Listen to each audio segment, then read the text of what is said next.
કેશોદમાં આંગણવાડી બહેનોએ પડતર માંગણીઓને લઈને રેલી યોજી ઉગ્ર સૂત્રોચ્ચાર કર્યા છે। કેશોદના સરહદ ચોક વિસ્તારમાં આંગણવાડી વર્કર અને તેડાગર બહેનો તરીકે ફરજ બજાવતી બહેનો એકઠી થઈ પડતર માંગણીઓ સ્વીકારવામાં અને વધારાની કામગીરી સોંપવામાં આવી, જેનો વિરોધ કરતા તાલુકા શાળા પાસે ધરણા પર બેસી ગયા હતા। આંગણવાડી વર્કર અને હેલ્પર બહેનોની વિવિધ પડતર માંગણીઓ જેવી કે છેલ્લા 45 વર્ષથી ICDSમાં ચાલતી આંગણવાડી વર્કરોની કામગીરીને લઈને તેમના કોઈપણ પ્રકારના કામના કલાકો નક્કી કરવામાં આવ્યા નથી, સાથે મિનિમમ વેજીસ તેઓને મળવું જોઈએ તે પણ મળી રહ્યું નથી અને જેટલા 45 વર્ષ કરતાં પણ વધુ સમયથી ચાલી આવતી કામગીરી અંતરિયાળ વિસ્તારની મહિલાઓ મજબૂરીમાં પણ કરી રહી છે, જેમાં પણ ઓફલાઈન અને ઓનલાઈનની પ્રક્રિયા અને ડેટાઓ અધિકારીઓ કોઈ પણ સમય તેમની પાસે માંગ કરતા હોય છે, એટલે તેમને કામગીરીમાં કોઈ કલાક નક્કી કરવામાં આવતી નથી। જે નક્કી કરવામાં આવે છે તેવી માંગ કરવામાં આવે છે, સાથે તેમને મોંઘવારીને લઈને મિનિમમ વેજીસ આપવામાં આવે છે, જેથી કરીને અંતરિયાળ વિસ્તારમાં કામ કરતી મહિલાઓને આર્થિક રીતે સારું વળતર મળી રહે અને ગ્રામ્ય વિસ્તારની મહિલાઓને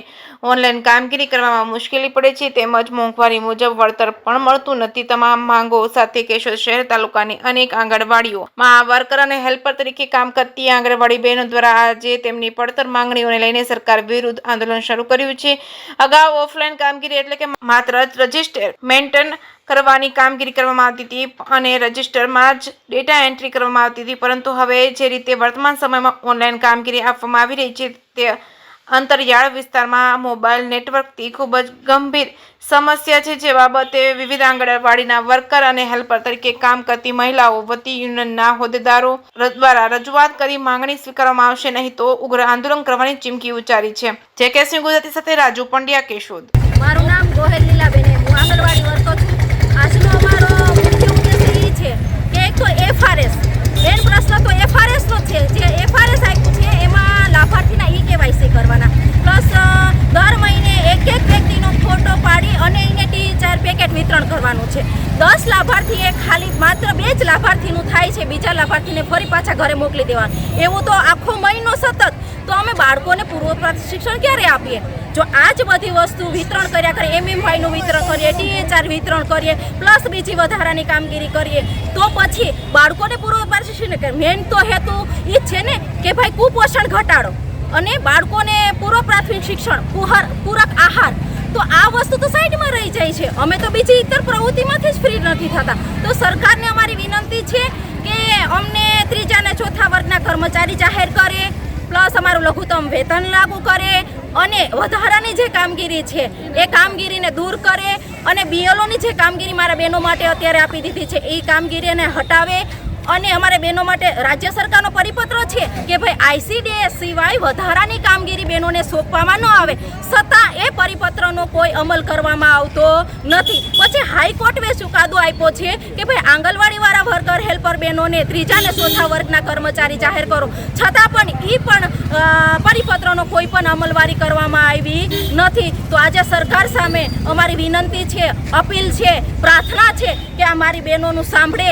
મારી બહેનો ખૂબ જ કામ કરે છે, સવારથી સાંજ સુધી 24 કલાકની અમારી નોકરી થાય છે ને મારી બહેનોને માત્ર ને માત્ર સામાન્ય વેતન 10,000 મળે છે। વેતન શબ્દ જ નીકળી જવો જોઈએ અને નારી શક્તિની જે મોટી મોટી વાતો કરે છે, નારી સશક્તિકરણ તો અત્યારે દુઃખી છે, હેરાન છે, તો આ રસ્તા ઉપર આવવું પડ્યું છે મારા બહેનોને। બેન, કુપોષણને લઈને વાત આવે છે તો આગલા વર્ષની સરખામણીએ કુપોષણ બાબતે તમે શું કહેશો? કેટલી સંખ્યા વધી છે? કુપોષણ બાબતમાં તો એક લાભાર્થીનું વજન, બાળકનું વજન 5 રજિસ્ટરની અંદર લખવાનું પ્લસ મોબાઈલની અંદર, તો જો વજન ઊંચાઈ કરવાથી જ બાળકનું કુપોષણ ઘટી જતું હોય તો પછી પૂર્વ પ્રાથમિક શિક્ષણ દૂર કરી દો અને અમે ઘરે વજન કાંટા લઈને જઈએ ને વજન ઊંચાઈ જ કર્યા કરે। જો વજન ઊંચાઈથી જ ઘટતું હોય, અત્યારે CMM કાર્યક્રમ આવ્યો છે એની અંદર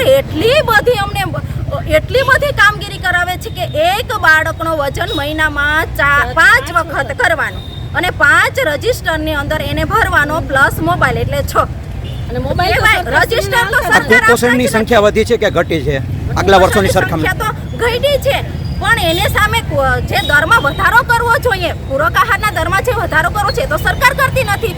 જે ભાવ છે બજારના એ ભાવ તો સરકાર અમને આપતી નથી, પ્લસ સિટીના ક્રાઇટેરિયા પ્રમાણે મકાન ભાડું પણ બહેનોને મળતું નથી। આજે 2,000 રૂપિયાની અંદર બહેનોને મકાન, કોણ રૂમ રસોડું ને ડેલી બંધ મકાન આપે કોઈ સાહેબ? કંઈ ના આપે.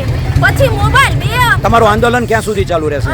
આજે તો અમારું એક જ દિવસનું છે, પણ જો આ માંગણી અમારી સરકાર નહીં સ્વીકારે તો આગળના કાર્યક્રમો પણ અમે નક્કી કરશું અને એની પણ અમે જાણ કરશું. તમે ઘણા સમયથી આંદોલન ચલાવો છો, અત્યાર સુધીમાં કેટલા આંદોલન કર્યા છે, છતાં પણ તમારો ઉકેલ નથી આવ્યો? 2022ની અંદર અમે જ્યારે કર્યું હતું, 3 દિવસ અહીંયા બેઠા હતા, સભા ભરી હતી, ત્યારે રાજ્ય સરકારે 2200 રૂપિયાનો અમારો પગાર વધારો કર્યો હતો. તે પછી અમે વારંવાર આવેદનપત્ર આપીએ છીએ.